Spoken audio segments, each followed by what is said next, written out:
تو پاکستان کو ایک کردار ادا کرنا ہے. پاکستان نے اللہ کی منشا کے عین مطابق پیدا ہوا، لیکن ابھی تک ہم پھنسے ہوئے ہیں کیونکہ ہمارے ساتھ بہت وارداتیں ہوئی. پہلی تو آئین ہی نہیں بنانے دیا گیا 9 سال تک، اور پھر کہا سیکولر. کیا سیکولرزم ہے؟ قائد اعظم کو سیکولر کہتے ہیں. قائد اعظم جو سندھ مدرسۃ الاسلام میں پڑھے پہلے جا کے، اور وہاں ان کے اندر توحید کا سبق ان کے اندر کہ قائد تم کس لیے پاکستان بنا رہے ہو؟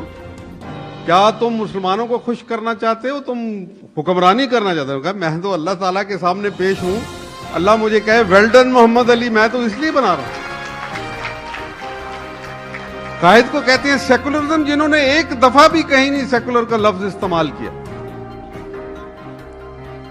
تو چنانچہ یہ جو ہمارے پاکستان کے اندر ایک راستہ ہمیں گمگشتہ راہ منزل کر دیا گیا، نظامی صاحب اور نظریہ پاکستان ٹرسٹ اور ان کی جتنی کاوشیں ہیں، نوائے وقت کی جو کاوشیں ہیں، جو ان کے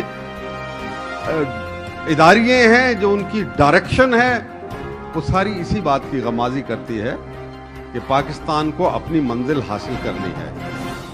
اب وقت آ گیا ہے کہ وہ منزل حاصل کرے. پہلے نہیں تھا.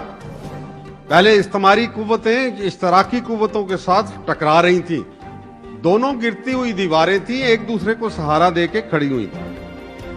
ایک دیوار کو گرانے میں ہم نے کردار ادا کیا، ہیلپ کیا، دوسری دیوار جو ہے ہمارے اوپر آن گری، لیکن گری گئی نا. دیوار تھی، گر گئی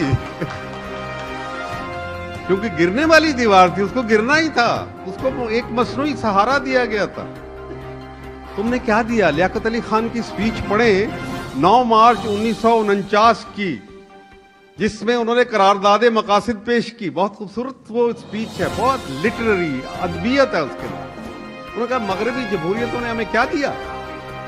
مغربی جمہوریتوں نے ہمیں جنگیں دی، نوآبادیاتی نظام دیا، دوسری قوموں کو انہوں نے غلام بنایا، انہوں نے کشور کشائی کی، انہوں نے دنیا کو لالچ دیا، انہوں نے دنیا کو بے ایمانی کا سبق سکھایا، ناہمواریاں دیں، عدم مساوات دیا.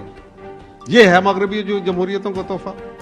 ہمیں مغربی جمہوریت نہیں چاہیے، ہمیں اسلامی جمہوریت چاہیے.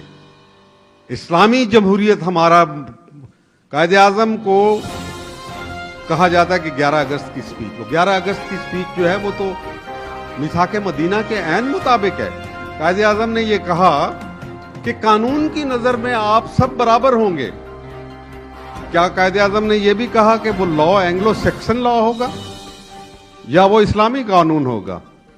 کیونکہ قائد اعظم نے بہت اور جگہ پہ یہ کہا، اور میں نوائے وقت کو کوٹ کر رہا ہوں، جنہوں نے انقلاب لاہور 1941 کا جو ایک وہ رپورٹ جو ہے اوتھینٹک، عثمانیہ یونیورسٹی کا ایک اسٹوڈنٹ قائد اعظم سے پوچھتا ہے کہ قائد اسلامی ریاست کیا ہوتی ہے؟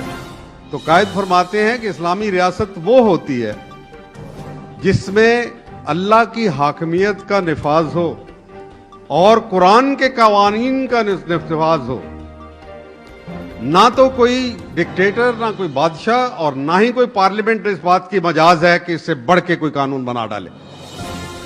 لیکن آپ کے آج ہی اس آئین کے اندر باوجود اس کے لیکن چال بازیاں کیا ہو رہی ہیں؟